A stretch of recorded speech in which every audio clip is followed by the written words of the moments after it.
요즘 자영업하기 참 쉽지 않습니다. 높은 임차료의 허덕이다 권리금을 못 받는 경우까지 생기며 가게 문을 닫을 때 마음의 문까지 닫는 분들이 많은데요. 박태진 변호사와 함께 자영업자라면 누구나 한 번쯤 겪는 상가 임대차 분쟁 핵심 쟁점부터 그 대응법까지 살펴보도록 하겠습니다. 변호사님 어서 오십시오. 안녕하세요. 네, 반갑습니다. 자, 요즘 경기가 좀 어려워서 그런지 자영업하시는 분들 굉장히 힘들다라는 얘기가 여기저기서 들려옵니다. 네. 영업도 힘든데 그 외로도 이제 신경 쓸 게 참 많다고 하더라고요. 네. 특히 이제 가게 관련해서 분쟁이 많다고 하던데 실제로 어떻습니까? 예, 맞습니다. 요즘 자영업 하시는 분들 말씀을 들어보면 그 매출이 줄어서 힘든 부분도 있지만 네. 그런 영업장의 그런 임대차 문제 때문에 좀 어려움을 겪고 계신 분들도 많은 것으로 지금 말씀을 하고 계십니다. 그래서 중기부가 2024년에 발표한 2023년 상가 건물 임대차 실태 조사를 보면 가장 흔하게 겪는 게 원상복구 범위에 대해서 임대인과 갈등이 있는 경우가 많은데요. 네. 그리고 임대차 계약이 종료된 시점이 되면 임대인 같은 경우는 이제 상가를 원상복구 해놓고 나가라라고 요구를 하고 거기에 대해서 이제 어디까지 원상복구를 해야 되는지에 대해서 임대인과 임차인 간에 서로 의견이 다른 경우가 많습니다. 또 임차인이 권리금을 회수할 수 있는 기회를 임대인이 방해하는 문제로 갈등이 생기는 경우도 흔합니다. 이 경우에는 임차인이 그동안 영업을 하면서 쌓아온 그런 가치를 제대로 인정받지 못하게 될 우려가 있는 거죠. 그리고 임대인이 수리비를 제대로 지급하지 않는 경우도 있고 또 보증금을 제때 반납하지 않거나 갑자기 임대료를 크게 인상하려는 그런 경우도 있습니다. 네. 그래서 특히 초기 창업하신 분들 같은 경우에는 이런 부분에 대해서 처음부터 꼼꼼하게 법률적인 부분도 체크를 하고 그래서 사업을 시작하시는 게 좋다고 보입니다. 네, 미리 준비를 해야겠네요. 네. 자, 이번에는요, 사례를 통해서 상가 임대차 관련 어떤 분쟁이 많이 발생하고 있는지 확인해 보도록 하겠습니다. 5년째 치킨집을 운영 중인 A씨. 경기가 어려워지며 최근 매출도 좋지 않은 상황인데요. 결국 최근 3개월간 임차료를 다 납부하지 못하고 조금씩 연체되고 있는 상황입니다. 그런데 건물주는 임차료를 3번 연체하였음을 이유로 계약을 해지하겠다고 통보했는데요. 맞는 걸까요? 자, 매출이 안 나오면 임차료를 납부하는 게 버거운 거는 사실입니다. 사례의 경우에는 3개월간 매달 임차료 일부를 이제 연체가 되고 있는 상황이거든요. 이런 경우에 계약 해지 사유라고 혹시 우리가 볼 수 있을까요, 변호사님? 예, 자영업자들 입장에서는 이제 임차료를 내는 게 가장 또 곤란한 상황 중에 하나가 될 수가 있는데요. 네. 특히 장사가 예전 같지 않다 보니까 A씨와 같이 임대료를 조금 연체해서 내거나 아니면 좀 덜 내거나 그런 네. 경우가 많이 있습니다. 그래서 A씨 사례처럼 3개월 연속으로 임대료를 다 납부하지 못한 상황이라면 건물주가 계약을 해지하겠다라고 나올 수도 있는데 결론부터 말씀을 드리면 A씨 같은 경우에는 아직 계약 해지 사유까지라고 볼 수는 없다라고 볼 수 있겠습니다. 그렇군요. 예, 왜냐하면 이제 우리 상가건물 임대차보호법에서는 3기분 이상의 임대료 연체는 법적으로 계약 해지 사유가 될 수 있다고 규정하고 있습니다. 그런데 여기서 말하는 3기분 이상의 임대료 연체는 단순히 3회 이상 차임이 연체된 것만으로는 부족하고 임대인이 해지의 의사표시를 할 당시에 연체된 임차료의 합계가 3기분을 넘어서야 되는 그런 거를 말하고 있습니다. 그래서 A씨 같은 경우에는 3개월 동안 일부씩 연체를 했지만 그 합계가 전체 임대료 금액이 3기분에 달하지는 않는 것으로 보이기 때문에 아직까지는 계약 해지의 요건에 달하지는 않았다라고 보입니다. 다만 A씨처럼 조금씩 이렇게 연체를 하더라도 이제 그게 쌓여서 3기분에 달할 경우에는 그때는 이제 임대인이 계약 해지를 할 수도 있는 그런 상황이 되기 때문에 임차인 A씨로서는 그래도 빨리 연체된 임차료를 해결하시는 게 좋을 것 같습니다.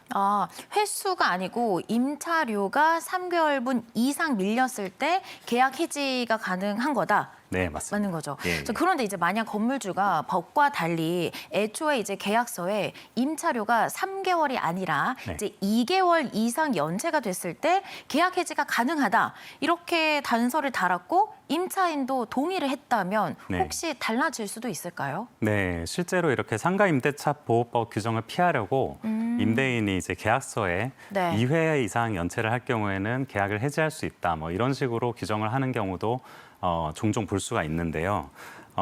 결론부터 말씀드리면 이런 특약이 있다고 하더라도 원칙적으로 그 특약은 무효입니다. 동의를 했더라도요? 네네, 임차인이 거기에 서명을 날인을 했다고 네네. 하더라도 그거는 무효라고 볼 수가 있습니다. 왜냐하면 상가건물 임대차 보호법이라는 것이 임차인을 보호하기 위한 취지에서 마련된 강행법규입니다. 그래서 임대인과 임차인이 합의로 하더라도 그것보다 더 불리하게 바꿀 수 없는 기준을 정하고 있는 법입니다. 그래서 상가건물 임대차 보호법 제15조에서는 이 법에 규정된 규정에 위반된 약정으로서 임차인에게 불리한 것은 효력이 없다라고 명확하게 규정을 하고 있고요. 네. 따라서 임대료가 3기분 이상 연체되지 않았는데 계약서에 2기분 이상 연체되면 해지가 가능하다라는 조건이 있더라도 그 조항 무효라고 볼 수 있고 그래서 임대인은 그걸 근거로 해지를 할 수는 없습니다. 그래서 이제 임차인이 그런 특약이 기재된 계약서에 네. 서명을 했다고 하더라도 아까 말씀드린 대로 임대인의 해지권이 그 법에 정해진 것보다 더 넓게 인정되지는 않는다는 점을 기억하셔야겠습니다. 그런데 변호사님 또 이런 경우도 있거든요. 3개월분 임차료를 밀린 건 아닌데 정말 상습적으로 빈번히 매번 이렇게 늦게 주는 임차인도 있습니다. 네. 연체 횟수로 세면 정말 많을 수 있거든요. 그렇죠. 그런데 아직은 3개월치는 채워지지 않은 상태이고 네. 이런 경우에 계약 해지는 불가능한가요? 횟수로? 네, 이게 사실 현실적으로 굉장히 자주 발생하는 그런 네. 상황입니다. 그래서 임대인 입장에서는 사실 굉장히 어떻게 보면 이게 좀 불안하고 곤란한 상황이 될 수가 있고 임차인 입장에서는 뭐 어쩔 수 없이 그런 경우도 있지만 또 이런 거를 악용을 해서 이런 경우도 가끔은 있을 수가 있는데 서로 불편하죠. 예, 그렇습니다. 네. 그래서 기본적으로 근데 아까 말씀드렸듯이 우리 상가 임대차 보호법에서는 3기분 이상 임대료가 연체된 경우만을 해지 사유로 명확하게 규정을 하고 있기 때문에 단지 연체 횟수가 아무리 많다고 하더라도 그것만을 이유로 곧바로 계약 해지를 주장할 수는 없습니다. 그래서 다만 우리 민법상 계속적 계약에서는 당사자 간의 신뢰관계가 파괴돼서 계약 관계를 유지하기 어려운 정도에 이르렀다면 계약을 해지할 수 있다는 법리가 있는데요. 그렇지만 법원은 이런 아까 사회적 약자인 임차인을 보호하기 위한 그 취지를 좀 고려를 해서 네. 상가 임대차 같은 경우에는 임차인의 현저한 의무 위반이 아닌 경우에는 임대인이 일방적으로 그런 임대차 계약을 해지할 수는 없다고 보는 입장입니다. 그래서 지금 사례에 나온 부분처럼 여러 차례 그렇게 임대료를 연체했다고 하더라도 그것만으로 해지할 수는 없고 단순히 그러니까 며칠 늦게 냈다는 정도만 인정하기 어렵고요. 연체 기간이나 횟수가 굉장히 많거나 크고 금액이 굉장히 크고 그로 인해 임대인이 피해를 굉장히 크게 봤다. 뭐 이런 종합적으로 그런 내용들을 판단해서 현저의 의무를 위반해서 임대차를 계속하기 어려운 중대한 사유가 있다라고 인정될 때에만 해지가 가능하다고 보실 수 있습니다.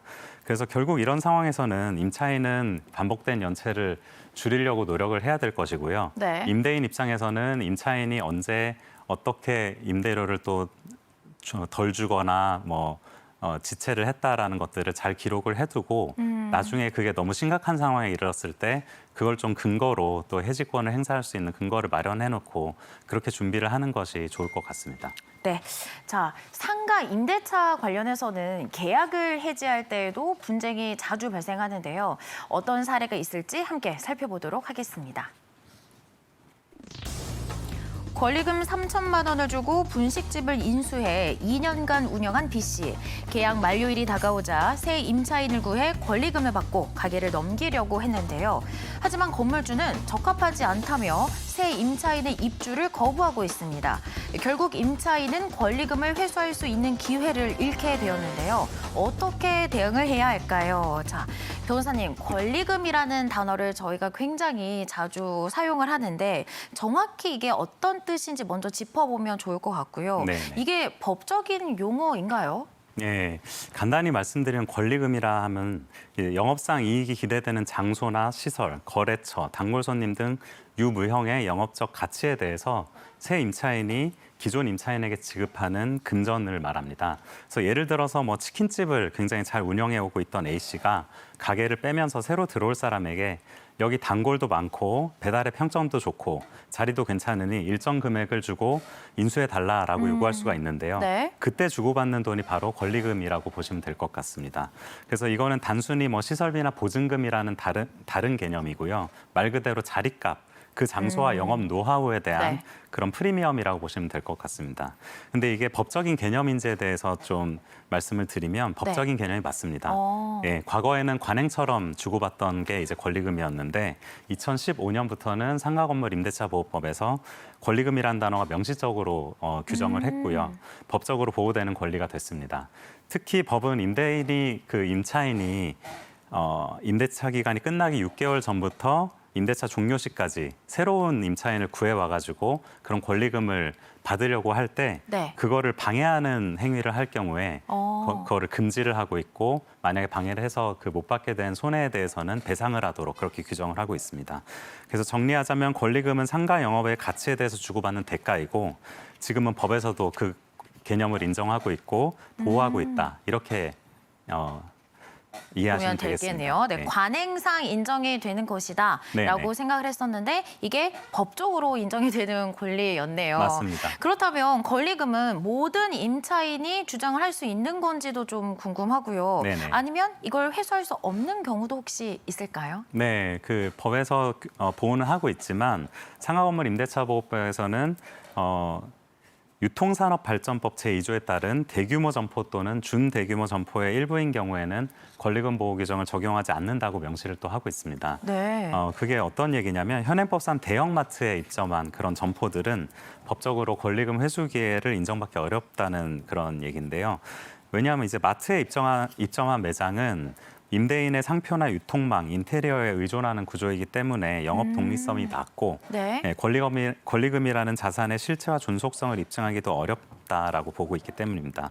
그래서 민법상의 손해배상 청구나 상가 권리금 소송을 만약에 한다고 하더라도 이런 마트에 입점해 계신 그런 점포들은 권리금을 회수하기가 좀 어려운 상황이라고 볼 수가 있습니다. 그런데 이제 사례에서는 새로운 임차인이 네. 적합하지 않다 뭐 이렇게 해서 거부를 하고 있는 상황인데 네. 이런 게 이제 임차인의 상과 권리를 회수할 수 있는 이런 기회를 방해를 했다. 네. 뭐 이렇게도 혹시 우리가 볼 수 있을까요? 예, 맞습니다. 이렇게 특별한 사유 없이 만약에 임대인이 임차인의 권리금을 회수하려고 하는 거를 뭐 못하게 막은 거죠. 했다라고 네. 볼 수가 있기 때문에 이거는 이제 권리금 회수 기회를 방해한 행위에 해당할 수가 있습니다. 네. 그래서 우리 상가건물 임대차 보호법에서는 아까 말씀드린 대로 임대차 계약 종료 6개월 전부터 임대차 계약이 종료할 때까지는 임차인이 새로운 임차인을 이제 주선을 해와서 권리금을 받을 수 있는 기회를 보장을 하고 있고요. 임대인은 정당한 사유 없이 이를 거부하거나 방해해서는 안 된다고 명시를 하고 있습니다.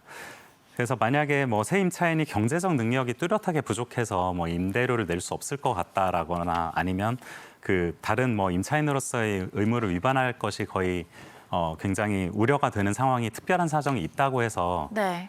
임대인이 만약에 거부를 한다면 그건 이제 정당한 사유가 있다고 볼 수가 있겠지만 그게 아닌 그냥 뭐 내가 보기에는 그렇게 마음에 안 든다라든지 아니면 이제 권리금 거래는 나는 인정을 할 수가 없다 뭐 이런 식으로 그냥 권리금 받는 거를 지금 방해를 할 경우에는 거기에 대해서는 임대인이 이제 손해배상 책임을 질 수도 있습니다. 그래서 요약하자면 임차인이 정당하게 권리금을 받을 수 있도록 새 임차인을 구해왔는데 임대인이 특별한 사유 없이 이를 거부하거나 방해한 경우에는 법적 책임이 따를 수 있다는 점을 명심하셔야 될 것입니다. 그렇다면 임대인의 비협조 등으로 이제 권리금을 회수할 수 있는 기회를 네. 이제 임대인이 이제 잃게 된 거예요. 예, 예. 헷갈리네요. 자, 이런 경우에 임차인은 임대인에게 권리금이나 뭐 그에 따른 손해배상을 요청을 할 수 있을까요? 네, 그것도 이제 법에 규정이 있습니다. 그래서 임차인이 정당하게 새 임차인을 구해와서 권리금을 회수를 하려고 했는데 임대인이 그거를 방해를 해서 회수를 못하게 됐다라고 네. 한다면 임차인은 권리금 상당의 손해배상액을 청구를 할 수가 있습니다. 임대인에게 대해서. 그래서 우리 상가건물 임대차 보호법 임대차보호법 10조의 4에 그 부분이 규정이 되어 있고요. 네. 그래서 여기에서 이제 중요한 거는 그럼 어떻게 구체적으로 실제 상황에서는 어떻게 대응을 해야 되느냐라는 부분인데요.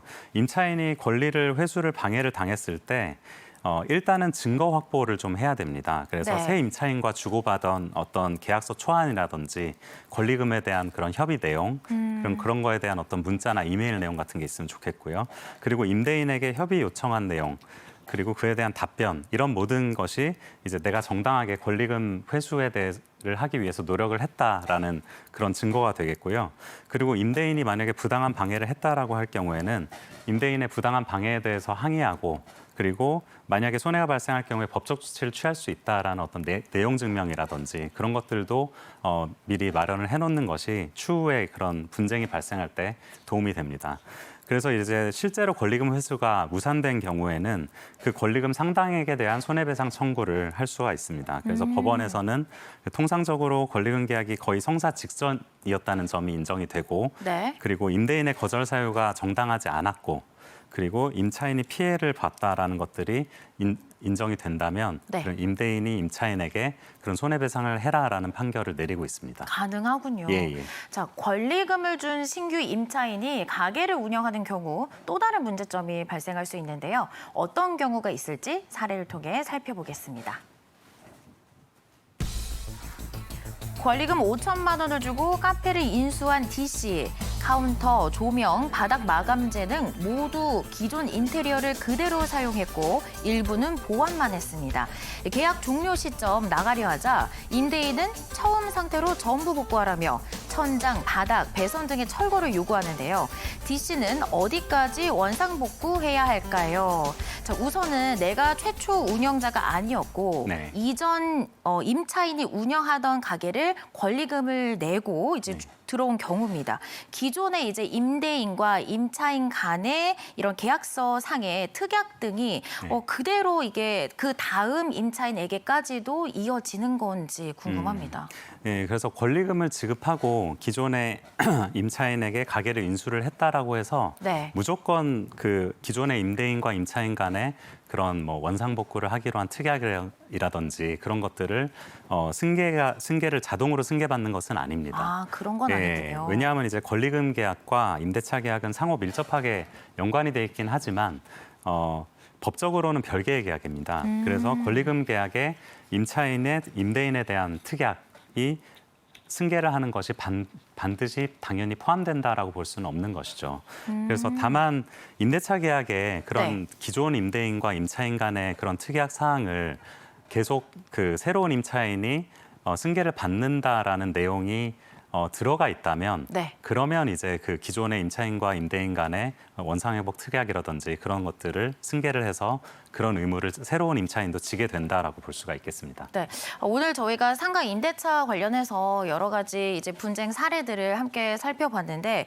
이런 일이 이제 없으면 당연히 좋겠지만 각자의 입장이 또 이제 다르기 때문에 자주 발생하는 게 현실입니다.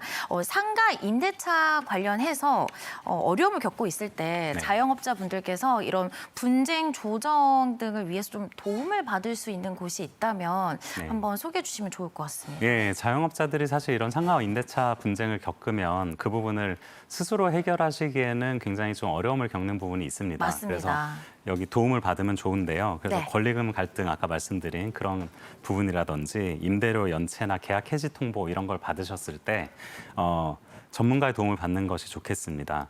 그래서 대표적으로는 그 한국법률구조공단이라든지 한국부동산원 그리고 LH 이런 기관에서 지역별로 상가 건물 임대차 분쟁조정위원회를 운영을 하고 있습니다. 그래서 임대료 문제나 계약갱신, 권리금 갈등 등 상가 관련 분쟁에 대해서 상담을 받으실 수가 있고요. 또 무료로 분쟁 조정 절차를 신청을 할 수가 있습니다. 그 분쟁 조정 절차는 임대인과 임차인이 법원까지 가지 않고 이 중립적인 조정을 통해서 합의점을 찾을 수 있도록 제공을 하는 그런 제도입니다. 그리고 또한 그 서울시나 경기도 등 지자체에서도 자체적으로 상가건물 임대차 분쟁조정위원회를 운영을 하고 있기도 하고 네. 상담센터를 운영하고 있기도 하니까 가까운 센터에 문의해 보시는 것도 좋을 것 같습니다. 잘 활용해보면 좋을 네. 것 같습니다. 갈등이 커지기 전 서로의 입장을 이해하고 제도적 장치를 잘 활용할 필요가 있는데요. 오늘 내용이 상가 임대차 분쟁 해결에 도움이 되길 바랍니다. 지금까지 박태진 변호사와 함께했습니다. 오늘 말씀 고맙습니다. 감사합니다.